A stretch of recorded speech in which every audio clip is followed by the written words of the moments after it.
bonne nouvelle, je voulais parler un petit peu de mon histoire, mais je ne vais pas vous parler 3 heures de mon histoire parce que je pense que vous me connaissez tous. Par contre, il y a 3 choses qui, dans ma vie, ont fait un énorme tournant.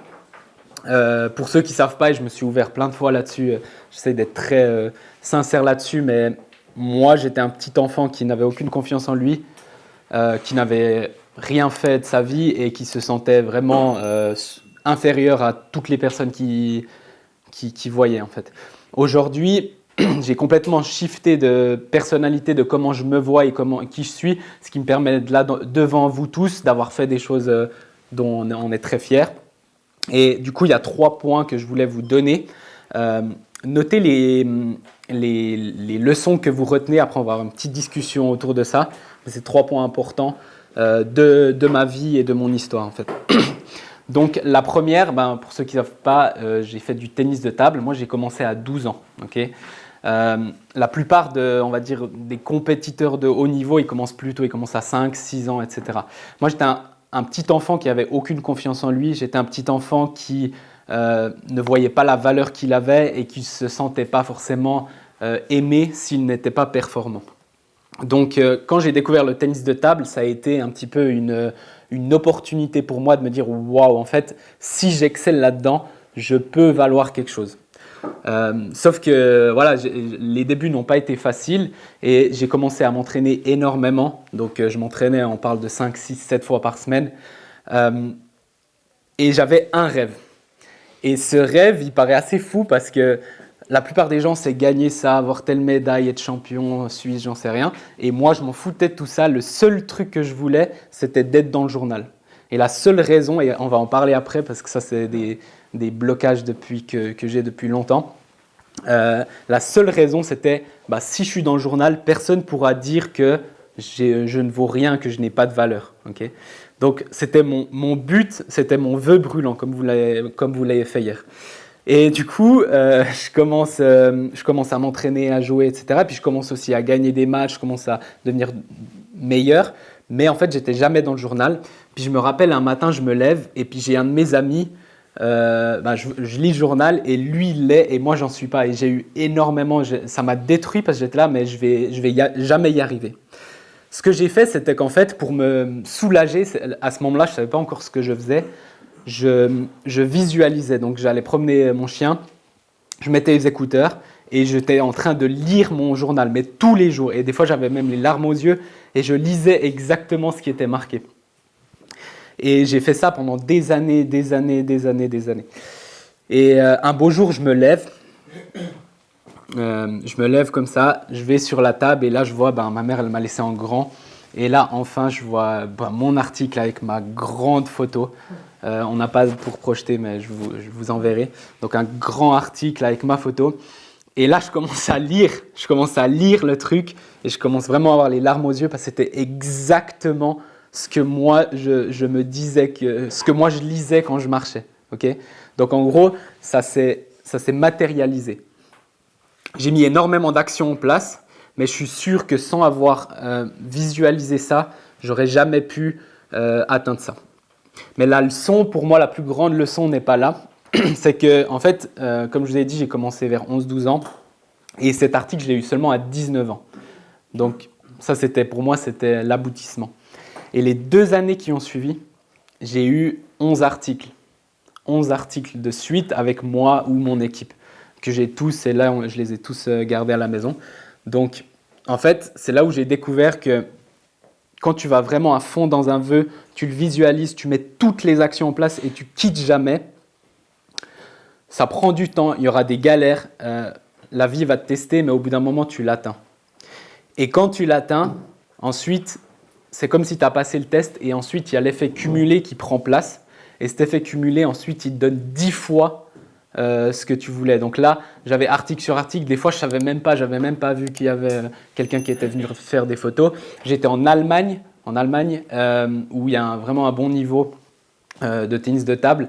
Même chose, articles, je vois, etc. Et en fait, ça s'est cumulé. Et là, je me suis vraiment dit, wow, c'est vraiment puissant. Et en fait, c'est ce qu'on a fait en business au final. C'est exactement la même chose qu'on a pu faire. Je pense qu'il y en a qui sont encore dans cette phase où vous galérez, ou bien vous avez déjà atteint quelque chose, mais vous avez un next step et ça bloque, ça bloque, ça bloque, ça bloque. Mais sachez juste que quand ça vient x10.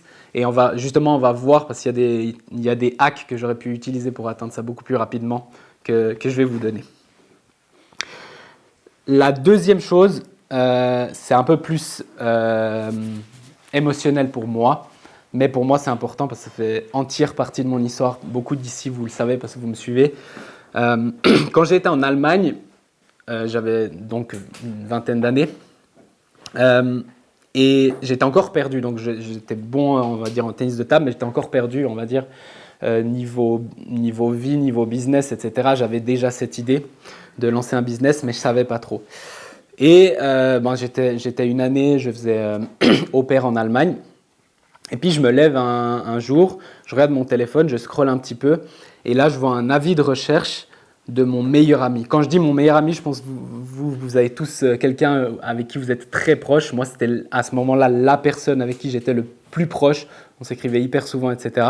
Puis je vois un avis de recherche, donc je dis bon, j'ai même pas eu peur. J'ai dit je vais juste l'appeler pour voir ce qui se passe et tout. Et là, c'est la police qui me répond, il me dit on trouve pas votre ami, etc. Donc là, je commence à me poser des questions et tout, et les jours passent et on ne le retrouve pas, etc.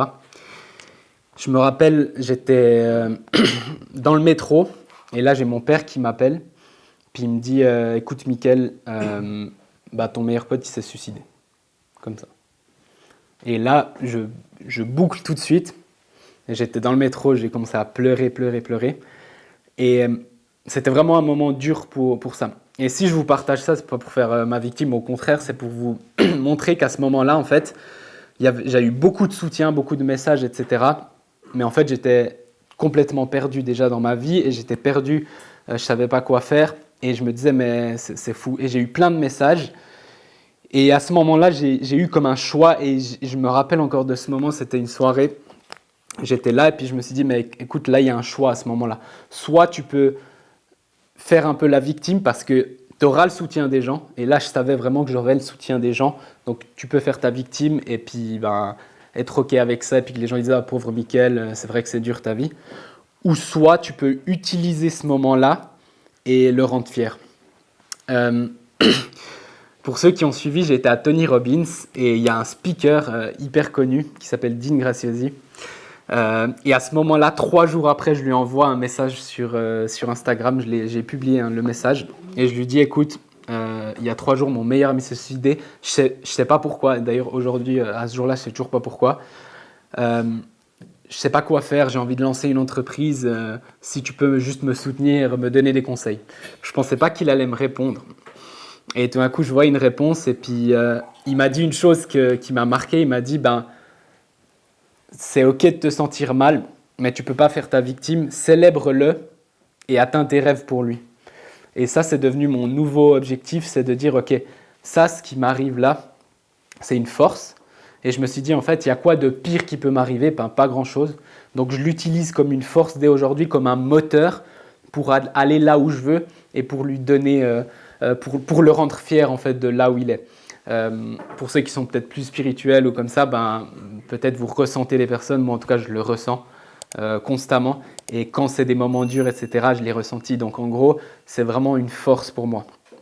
Donc, pour l'histoire, je lui ai dit, ouais, dans 10 ans, je serai à un autre niveau, je serai fier et tout. J'ai écrit à ce Dean. Et puis, 5 ans et demi plus tard, je le vois et je lui ai réécrit un message. Il m'a répondu.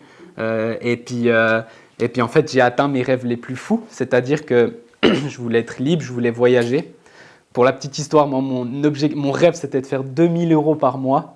Et on a atteint des mois 30, 40, 50 000 et plus par mois. Donc, en fait, j'ai atteint ce rêve. Et ouais, voilà, on verra dans 10 ans. Mais c'était juste pour dire que j'ai utilisé ça. Je pense que vous avez tous. Et vous pouvez noter, là, j'aimerais bien que vous preniez un moment et vous notez un événement marquant qui a été difficile pour vous. Vraiment quelque chose qui était vraiment dur pour vous, que vous avez vécu, ça peut être récemment ou dans votre vie. Notez-le, prenez un moment maintenant.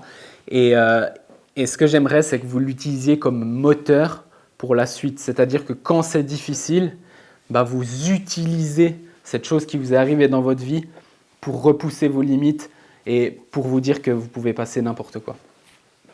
Donc je vous laisse 2 minutes.